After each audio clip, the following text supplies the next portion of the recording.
Simcha, celebration, Simcha, Simcha, the celebration of life. Shalom from me, your host Jared Epstein, and welcome to Simcha, a celebration of life. In today's exciting lineup, we explore the story of Purim, learn to make delicious hamantash pastries, and end with a look at Rabbi Jonathan Fox's new book, The Rashi Challenge. There is a spirit of liveliness and fun on the festival of Purim that is unlike any other on the Jewish calendar.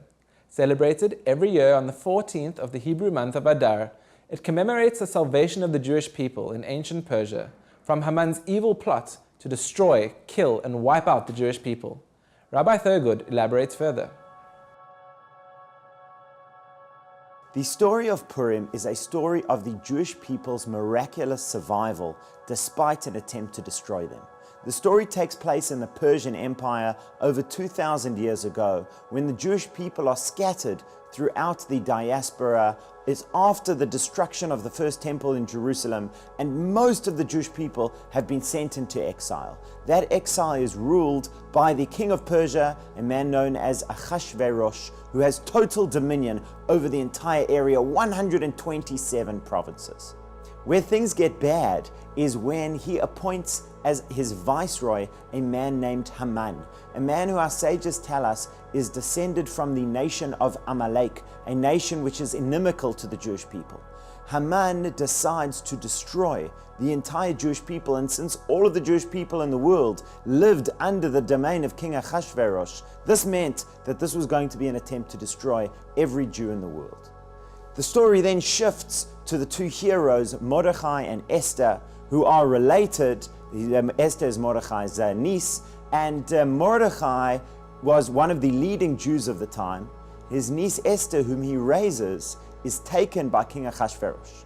The King Ahasuerus, like many of the kings of the time, had a vast harem in which he kept thousands and thousands of women, and periodically he would round up all of the most beautiful women at the time, and Esther was included in one of those what they call beauty contests. Esther, in fact, was not only chosen to be the harem, but she was chosen to marry the king, and so she became Queen Esther. However, she never tells the king that she is Jewish. She keeps her identity and her nation a secret. There are many different threads that are interwoven within the story of Purim. There are two gods who plot to kill King Ahasuerus, and Mordechai, one of the heroes, overhears their plot and tells the king and saves his life. And the king seems to forget about it. Mordechai and Haman have a falling out in which everyone is supposed to bow to Haman, but Mordechai refuses to. And this upsets Haman so much that it really is the spur to his plan to destroy all of the Jewish people.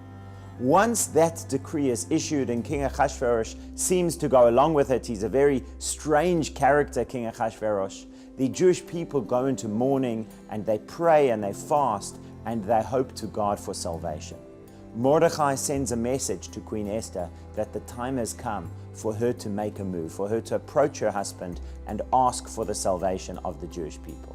She takes the courage to do so, despite the fact that, as she points out, anybody who approaches the king without an invitation is liable to be executed.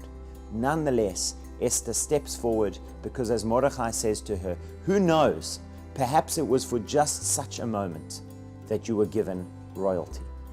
Esther approaches King Ahasuerus, and her method is to invite him and the viceroy, the wicked Haman, to a meal at which she will make a grand request. They have the meal, but she defers the request to a second meal for the next day. And at that meal at the next day, she says, I'm actually Jewish. Haman is planning to destroy my people. Please save my people. And the king is very confused by this. How could it be? Even though he himself signed off on the warrant. As I said, another indication of the strange character of this King Ahasuerus. But at that point he says, I cannot rescind a royal decree. I've already issued the decree that the Jews would be killed and destroyed. However, what I can do is issue a new decree that the Jewish people are able to defend themselves. And that's exactly what happens. The Jewish people successfully defend themselves against their enemies. They are saved. And the story ends, in fact, with Haman being supplanted by Mordechai. Mordechai takes a great position. Esther inherits much of Haman's former position.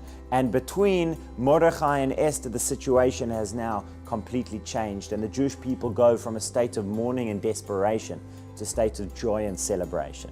And so Purim, therefore, ends on the note of being one of our most joyous, one of our greatest festivals. There's many, many threads, as I mentioned, that can be woven in over here. But one of my favorite aspects on the story is given by Rabbi David Foreman, where he points out that the Megillah concludes, the book of Esther concludes with the telling of Mordechai's greatness. And it says, Mordechai sought the good of his people, was beloved by his nation, and dover shalom lechol zaro. He spoke peacefully to all of his children, to all of his people. And Rabbi Foreman asked, what does it mean? That's the great praise of Mordechai, that he said hello to people, that he spoke peaceably. But he relates that to a story in the Torah many centuries before, which is when Joseph and his brothers began their falling out. It says, Lo yachalu dabro shalom. They could not speak peaceably to one another. And from that moment began all of the internecine struggles of the Jewish people and many of their fraternal challenges. And the book of Esther concludes all of those. At the end of the story of Purim, the Jewish people have come together once again in unity and love and brotherhood. And that's why the story ends by saying that Mordechai spoke peaceably to everyone, because that concludes the circle of all of the strife. And we end on that note of joy, of celebration, and of peace.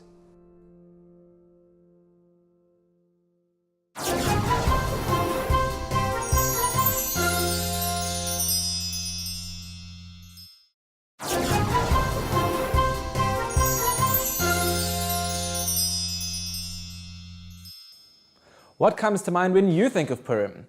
I think of costumes, the Megillah, gift baskets, and of course, those yummy three-cornered pastries, Hamantaschen. These treats, filled with poppy seeds, chocolate, or other mouth-watering fillings, have been a part of Purim celebrations since forever. Imuna Rachel van Zyl shares her unique take on Hamantaschen.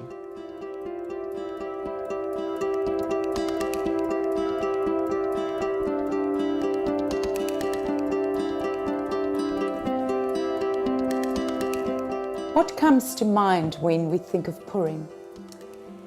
Megillahs, Gregors, beautiful crowns that we make. Of course, we think of Queen Esther, and we think of their three-cornered little pastries called Hamantaschen.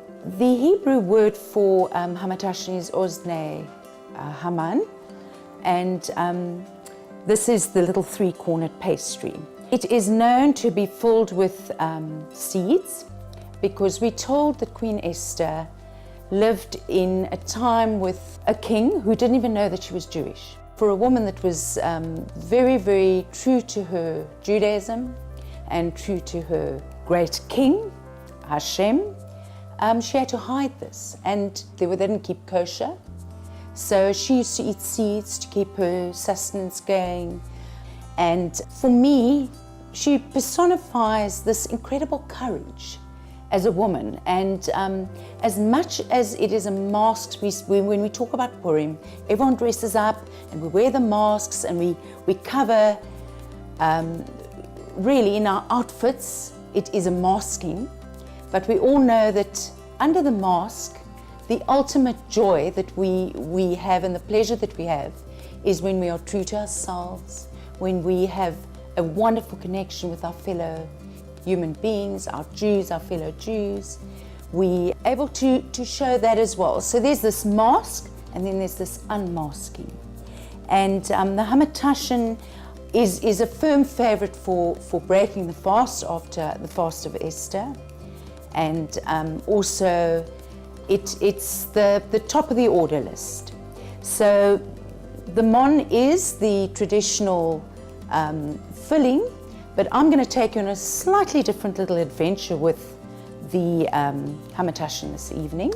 And of course, when I personally make food, it's very, very important to feel a constant connection to our Creator, to it's a passion, inherent passion. And of course, with Purim and the Hamantaschen, I can't help but feel this incredible connection to Queen Esther. So let me start with this. Yeast is an active ingredient, and it can only be activated with sugar, and I'm just putting it over that. And then I've got lukewarm water, and you just pour it over the yeast and the sugar. What I'm going to do is I'm going to let that rise, and then I'm going to take my flour, and to that ingredient I'm actually going to add the rest of the sugar for the sweetness. There we go, that's over there. There's a little bit of salt, which is a teaspoon of salt, 1/4 cup of sugar, and then the little salt we just sprinkle over. And then I've got some lemon, grated lemon rind, and that I'll also put over. And then you add your butter to this mixture, and then I'm going to finally work it through into the dough, into the flour. So there I've done the, it's like a soft breadcrumb-like effect, and then I'm going to just set that aside, and then I'm going to go back to my yeast, which is doing just what it needs to be doing, and to that I'm going to add lukewarm milk, a cup, and 2 eggs, and then I just mix it together. So I'm now going to add the liquid to the crumb mixture. Now this is where the real need for kneading comes in. So I'm going to actually just work this in, and it will come into a dough. If it's too moist, it's as simple as just adding flour until you get a good consistency for your dough. If you're not wanting to go the yeast route, you can use the biscuit. If you have a beautiful sweet biscuit dough recipe, as good to use, or you can go down to your local store and buy ready-made puff pastry. There's a wonderful kosher puff pastry available, and if you really want to be adventurous, you can even try filo pastry. But I think Purim, as much as it is a masked, it's referred to as the masked festival, there is very much a message, a very powerful message to say, unmask yourself, go in there and actually look within. We are human, and often we like to cover ourselves. It's just a natural thing. But sometimes when we look inward, the real little blessing comes to the fore. So there is a very easy little dough to make.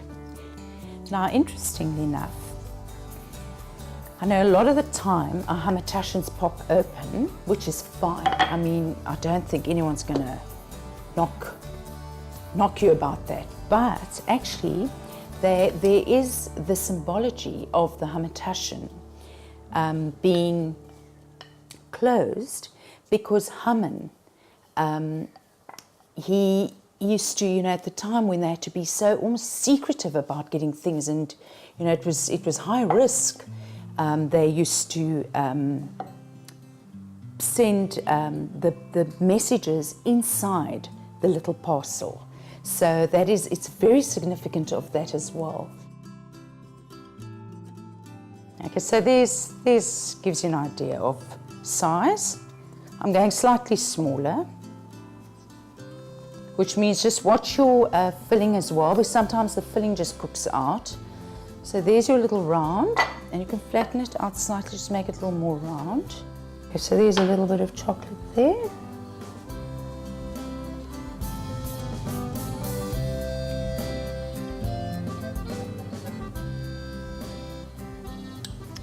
And we'll go for one of these, and a few of those. And now, I'm sure everyone has made hamantaschen, I'm sure, and you all have your own technique, but I fold over and fold over, and then I bring this in, just to bring them in. Okay, you can do that, you can fold it in like that, and then just bring it forward. There's that technique. to get it into its triangle. And we know that Hamantaschen is referred to the shape of Haman's hat, right? But it's also referred to as Haman's ears. And apparently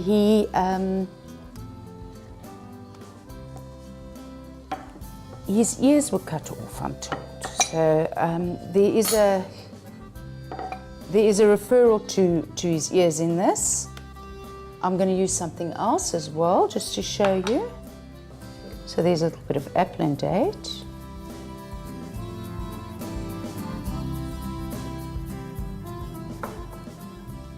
So when they're small like this, you must just watch your filling. Okay.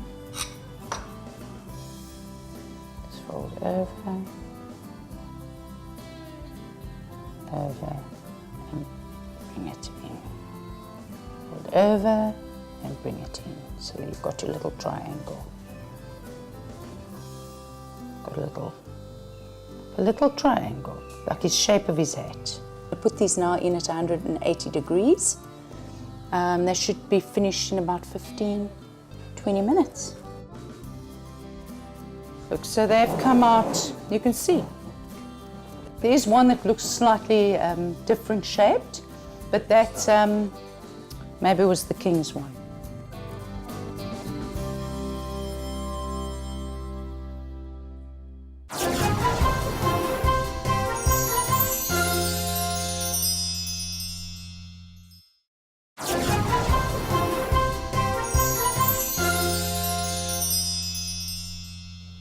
Welcome back.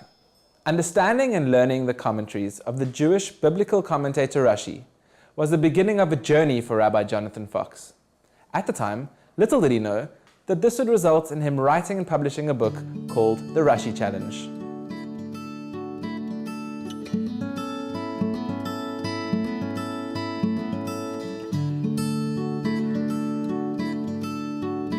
Rashi is an acronym for one of our greatest medieval rabbis, and the acronym stands for Rabbi Shlomo Yitzchaki, Resh Shin Yud in Hebrew, which spells out the word Rashi. So Rashi himself had an incredibly deep understanding of the Talmud and a knowledge of all the prior rabbinical works on the Torah, on the Bible, and he used that to fill in all the seemingly missing pieces in the Bible.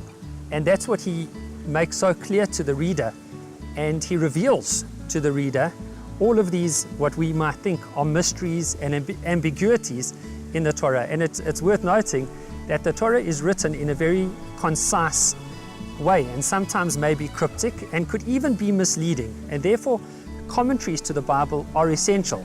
And his whole aim was to give the beginner learner and the advanced learner the tools with which to understand everything in the Bible and everything in the Talmud as well.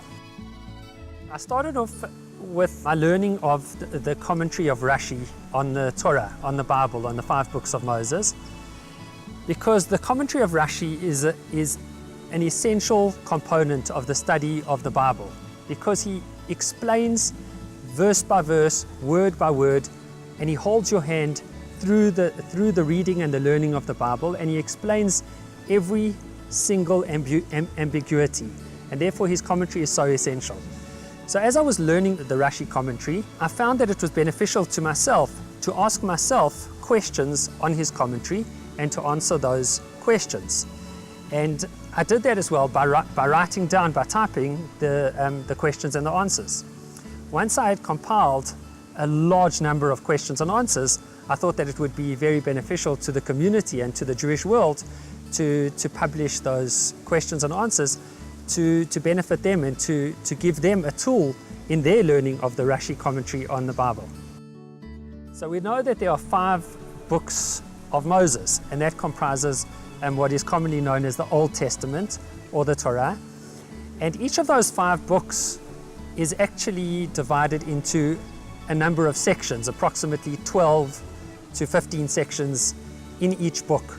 So for each section, I've given the reader approximately 30 to 60 questions and answers on Rashi's commentary for that particular section. So the reader will come out with a thorough overview of the Rashis on that section by merely reading the questions and the answers. It also gives the reader or the learner the ability to look in the Rashis for the answers to the questions that I've presented in the book, and thereby learn Rashi's commentary in a fun, interesting, interactive way.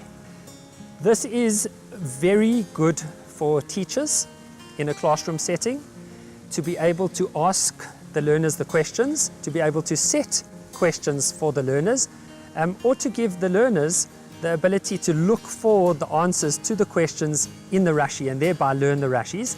Of course, it's also very, very enjoyable for the Shabbat table, for the parents to test the children, and of course for the children to test the parents. And of course, one could learn it on one's own. You know, if a person doesn't have someone to learn it with, or a classroom setting, or a Shabbat table, a person can really, really benefit by learning the questions and reading the questions and the answers by oneself. The ideal way to use the book would be to read a section of Rashi in English, and there are many excellent publications, including the Art Scroll Rashi. Thereafter, once a person feels that they have a good feel for the Rashi on a particular section, they could open up the book and test themselves by using the questions in the book to try to answer them. For beginners, it's also very good, even if a person cannot read the Rashi or does not have access to Rashi's commentary, merely to read the questions and the answers in the book, and thereby get quite a broad knowledge of the Rashis on the Pasha, on the section in the Torah. I think everybody can benefit from the book. Well, once I had over 2,500 questions and answers, I thought I would take a chance, and I submitted the manuscript to several very well-known Jewish publishers, including Feldheim, and I was very excited, and I must admit somewhat surprised, to receive a positive response from Feldheim. And they were impressed with the work, and they felt that it could be of great benefit to the Jewish world, and they agreed to publish it. And it was a really exciting journey working with them.